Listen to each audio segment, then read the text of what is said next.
Hi, welcome back to Penny's podcast, where we interview business owners or leaders in organizations to help their fellow business owners and other people who are leading.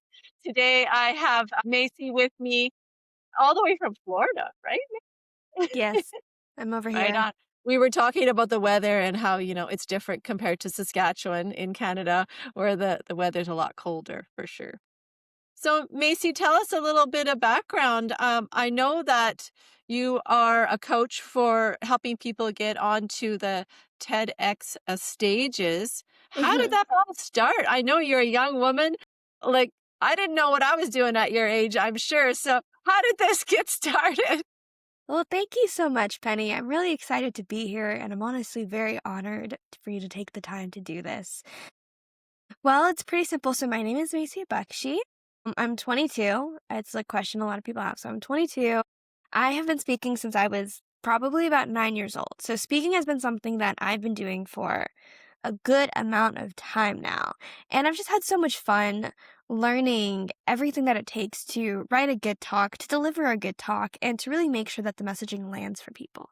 So about 2.5 years ago, my dad, who is also my business coach and, coach in everything in life, was like, I think you would be really good to give a TEDx talk. And me, who had known, obviously I'd seen talks, I'd seen TED Talks and TEDx talks. And so I knew what that was. I was just like, me? Seems very confusing. Like, I don't know who would wanna listen to me on any topic. But we went through, my dad was like, "No, I really see this in the vision cards for 2024." And I was like, "You know what? If you see it, I'll believe it," right? And so I went through, we got a coach for TEDx who was really, really great at working on people's message and really helping them. So through that, we were able to, apply to a few different stages. So if you're unfamiliar with the process, it's really simple. You just Google some stages that are accepting and then you go and you apply. I mean, it's as simple as that, right? And you want to have a really great idea because that's what they're looking for, right? They're really looking for the idea and how unique is it and what change will it bring to your local community. So yeah, that I applied it. I was very graciously accepted at TEDx Cherry Creek HS and I had the greatest time talking and speaking. When it was done, all said and done, I was like, this is great. You know, where that's good to kind of put to rest for now. But after that, I was just approached by so many people when it came to speaking and working on it and giving a TEDx talk, and I was like, yeah, I don't really know what you guys see in me, but surely there's something. And after talking with so many people for so long, I really was able to develop kind of my formula and framework around speaking and how to make sure that we're delivering not only really solid talks and really nice sounding talks, but how to really make sure that we're impacting people and we're enacting change in our audience. Yeah, I'm guessing the majority of people or all the people who want to be on stage Yeah. really have a greater coming from the heart, something that Yeah. is really meaningful and want to share that message and see change in our world. And that is one of the steps that we can do to be the change agent in our world. So that's so fantastic. Going back just a little bit, I used to always think, and maybe it's how it started, right? TEDx was one stage somewhere in the world. I don't know where it was, and it was a long ways away, and I would never be on that stage. I never thought of that, right? And then they started having mini stages in different Yeah. communities and whatnot, and I haven't really clued into that until recently, like, "Oh, well, that maybe makes it feel like a little more tangible or reachable. Maybe I could, or at least it feels closer." So that's kinda cool that they've given more opportunities. So then what happens, like, when you go there and you're on the local stage in your local town or community, then that gets sent to the big guys? To the big TEDx? So TED is the parent company. So TED is the original stage that you had mentioned. It stands for Technology, I believe, Entertainment and Design.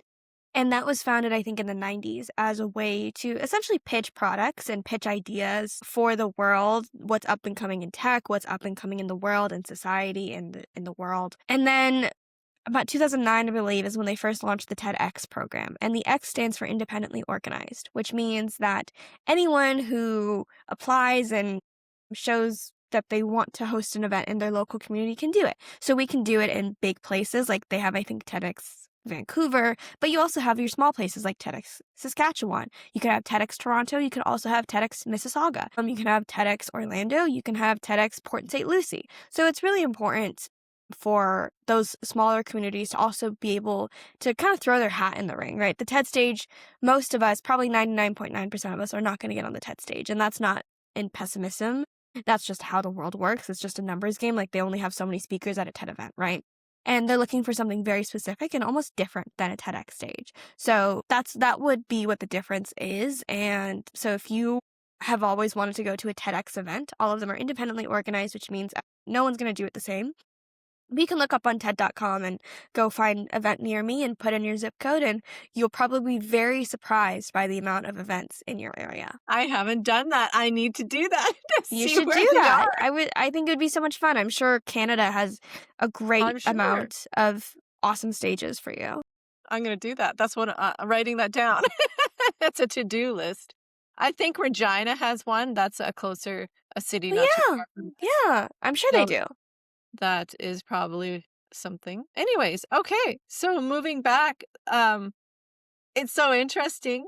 And now you're coaching people, which you just kind of fell into it. And I Yeah, feel like that happened to me as well. It wasn't something that was planned. I was a teacher. And right, then all of a sudden people started asking me, well, can you help do this? Can you do a right. workshop? Like, I guess. Kind of like I can relate to what you're saying. So that's neat. Then I guess Thank it's you. very authentic. Like no one can say, well, you orchestrated this. No, actually, I didn't orchestrate anything. But now that you're in it, definitely you are making a framework and you're figuring out how to help people. So Yeah, that's so neat. yeah. Tell us a little bit. I know you and your family, your dad and mom and brother are helping out too. You recently did a stage. Tell us about that. Well, we do a lot of events, and we've been doing events for, the past 20 or so years, and we just have so much fun when it comes to kind of being behind the scenes, right? It doesn't have to be about us and what we're doing and what we want to say, but it's really making sure we're platforming and supporting the right amount of people. So I remember a common thing I used to say, like growing up, is my dad used to host monthly events here, not here, in Michigan, in the Detroit metro area. And so every first Friday of the month, he would host a lunch and not a lunch and learn. It was a full day seminar. And I remember like the first words I ever really spoke were at the registration desk being like, "What's your name under the order?" Right? So I was very used to the world of hosting events, and we hosted our first annual joint venture speaker workshop or boot camp. I forgot which word we landed on here in Orlando, Florida. And that was it was a 2-day experience for speakers to come. They could learn a lot, benefit a lot, but also network with each other. And from that experience, actually, I believe 4 different people have gone on each other's stages. One lady at the event, she started her own event series as well called Beyond Bold. Vaishali Joshi, she started it in Tampa, Florida. And we went to that event probably 2 weeks after our event. And it was fantastic. It was amazing. But so many of the speakers there were speakers that she met through our community. And that's really what we want to continue cultivating as a speaker supporting speakers community, which Penny, you're a part of, and so many people we know are a part of. Our family also hosted TEDx Lake Mary 2025. That was a really great experience for learning what does it take to really even host a TEDx event, because I think sometimes you can't have a full appreciation for things until you're behind the wheel, until you're driving the bus, until you're really learning what it takes and what the investment takes to pull off an event like that. So we had a lot of fun in 2025, but in 2026 we have upcoming our second annual joint venture workshop, and we're going to host that in Lake Mary. It's so great. It's so fun. I can't wait to attend one of those. Yes. Well, it's the perfect time. We have it in November. So it's going to be November 2026. So it's the perfect excuse, Penny. Come on down, escape the cold, escape the -26 for just a little bit, right? Exactly. Yeah.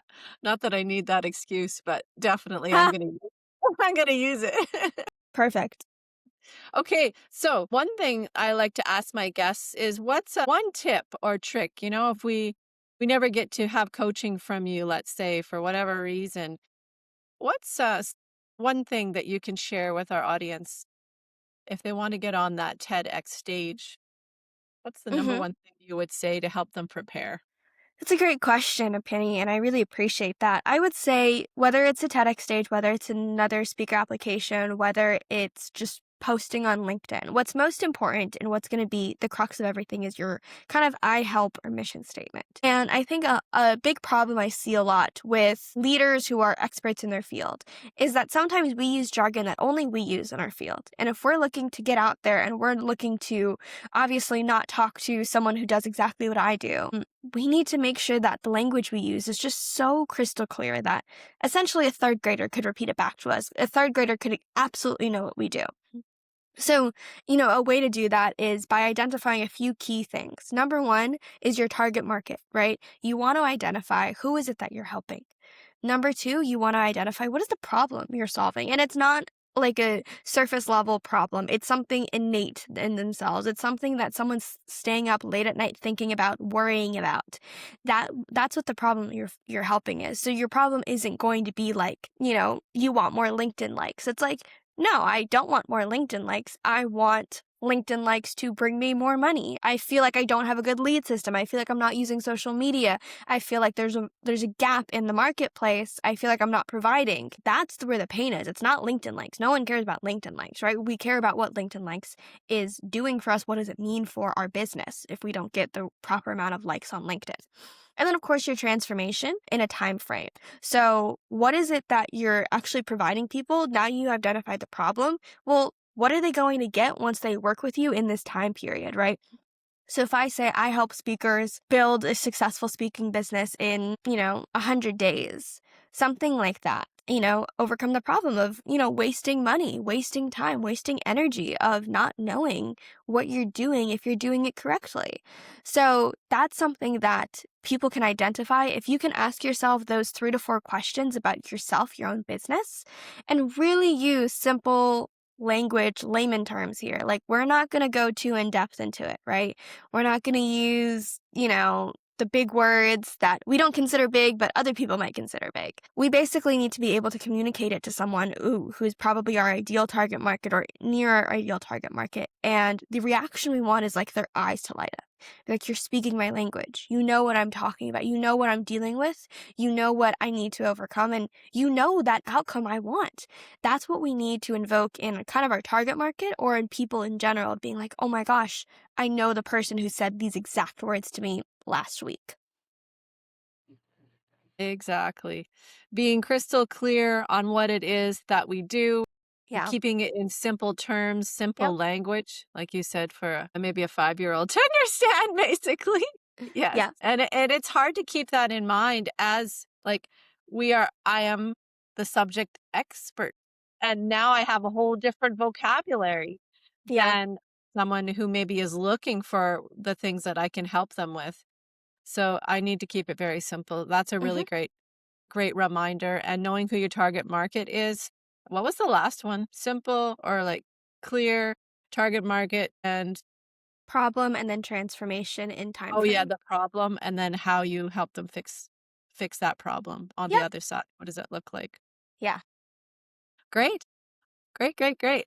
I know lots of people are going to pick up on this and be able to apply some of those self-help tips, and I know that they will. They'll Yay. be able to. They really make sense. So Thank you. how can people find you if they want to pick your brain or maybe hire you as a coach? Yeah, of course. Well, it's really simple. You can Google my name, Macy Baxi, B as in boy, AXI, Macy with a Y. I always tell people it's like the store, Macy's. That's how you think about it. It's not more complicated than that, right? So you can Google me. I'm on LinkedIn, Facebook, Instagram, YouTube, Spotify, Apple. I have my own podcast, Getting Speakers Book, which Penny was an amazing guest on as well. So if anyone hasn't listened to that, make sure you go and listen and check it out. It's an amazing episode. And we talk a lot about speaking and facilitation and what it means to create the correct culture in your environment. So yeah, that's the easiest way. I'm pretty much I probably shouldn't promote this, but I will literally probably accept most requests ever, so if you're ever just like, "I'll just send her a LinkedIn request," yeah, I'll probably accept it, like, to be so honest. Yeah. I'm getting pitched a million things every single day by people in AI, so I'm like, "Okay, cool. Well, it's a connection." And so, yeah, just reach out to me. I have a few different ways to get started, but also a great way is if you are a speaker and you're looking to be connected to more speakers and really making sure you're making the correct connections and getting out there. You can join our speaker supporting speakers group. I'm in that group. I'm very active in the group, obviously. And then, of course, Friday networking at 10 a.m. Every single Friday, which Penny is an amazing supporter of, as well as her own group on Friday mornings. Friday is a great day to do everything. Is it? Wow, But you can come on, you get to talk to me, and I'll be there. It's a great free way. The first 2 visits are free. fantastic. Thanks, Macy. We'll let you go, and I hope to see you Thank on you. Friday. Bye. Thank you so much.